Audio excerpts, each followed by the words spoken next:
Oi, pessoal! Nós vamos hoje começar a aula 2 do módulo 2 da disciplina de Língua Inglesa e Atualidades.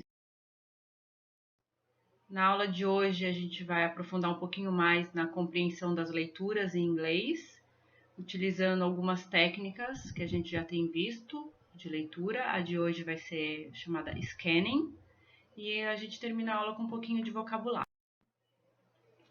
Então, o que é importante da gente saber? Que a leitura ela pode acontecer por prazer ou pode por necessidade, mas de qualquer jeito, para que a gente consiga ter uma boa capacidade de interpretação, uma boa atenção, a gente precisa de concentração.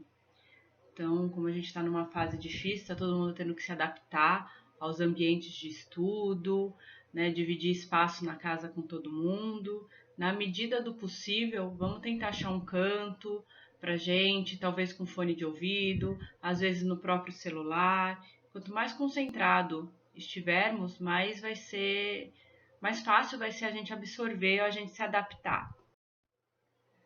Nas aulas que a gente tem visto, eu tenho sempre mostrado o que são técnicas de leitura, né? É uma estratégia para que a gente consiga entender um pouquinho melhor os textos em inglês de uma maneira mais rápida.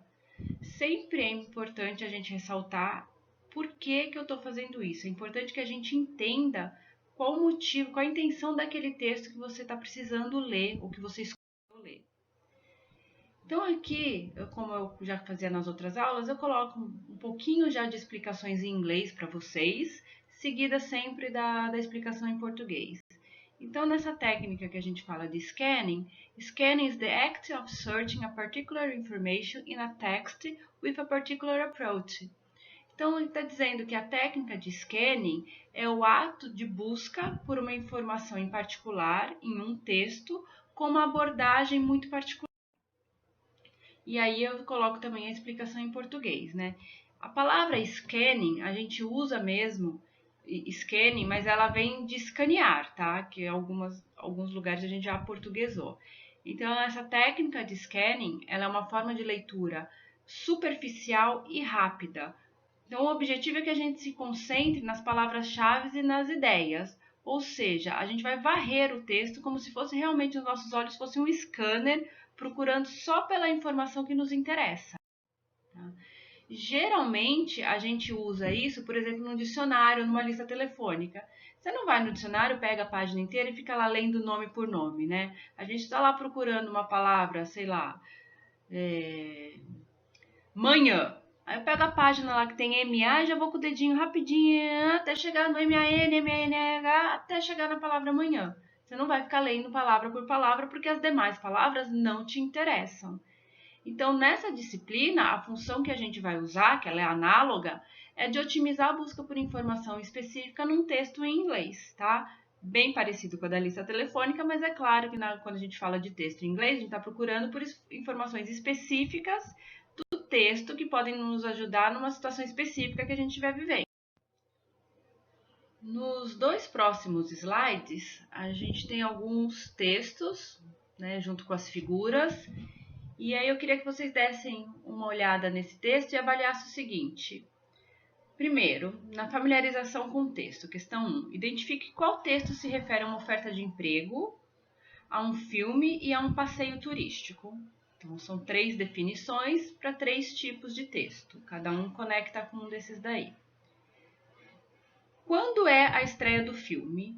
Questão 2, vocês vão identificar qual dos textos fala sobre um filme e vão responder quando que é a estreia desse filme.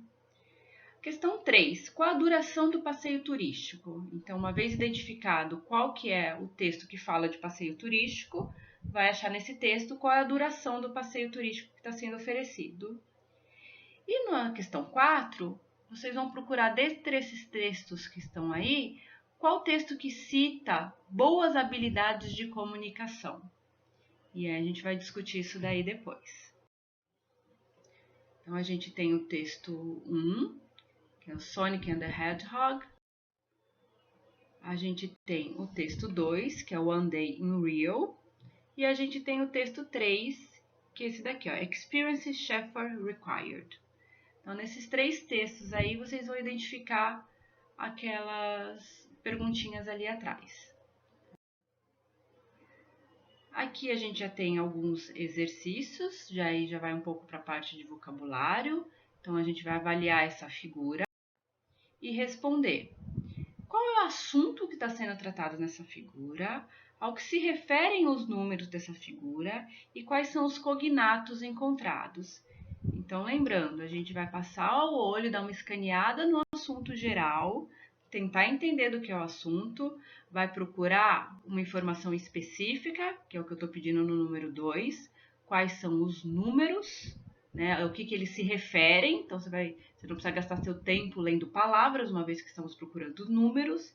E a outra são os cognatos. Então, a mesma coisa, vamos passar o olho, soou que parece com português, vamos avaliar se é um cognato.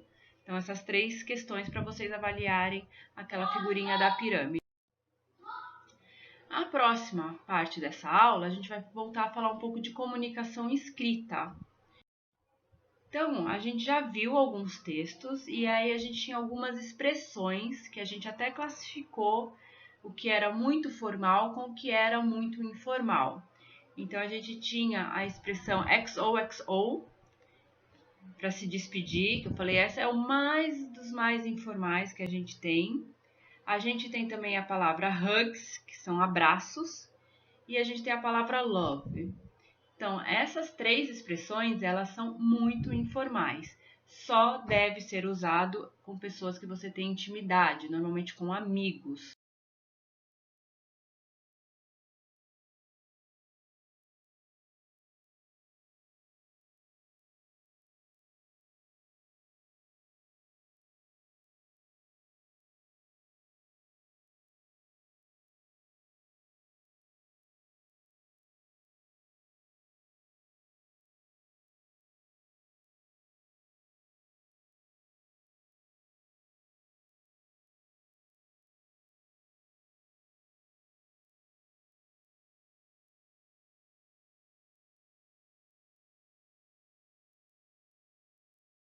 Vai para as expressões que começam a ser mais formais. Então, best regards, né? Já é um pouco mais formal que o regards. Best wishes.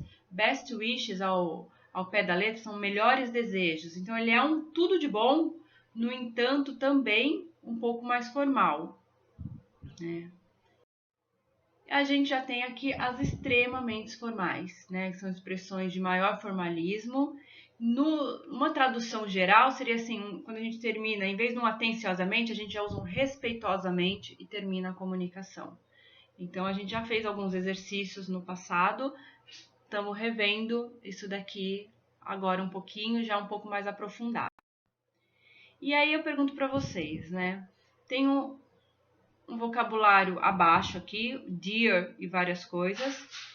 Se quando eu estou escrevendo uma carta de negócio, que a gente chama de business letter, esse vocabulário aqui, ó, dear, dear, dear, dear, dear Mr. Brown, dear Miss White, dear Sir, dear Madam, dear Sir or Madam, or Gentleman, eles são adequados para uma carta de negócio. Então vamos lembrar, carta de negócio é que tipo de comunicação? É uma coisa que eu preciso ser mais formal? É uma coisa que eu só mando para amigos? E aí a gente tem essas expressões aqui que eu quero que vocês avaliem se elas são formais ou informais e por isso elas deveriam ou não ser usadas numa carta de negócio. Então lembra, tem que responder se sim ou se não e justificar. Depois disso eu pergunto para vocês, em qual parte do texto que eu coloco essas partes aqui? No início, é no meio do texto ou é quando eu estou terminando o meu texto?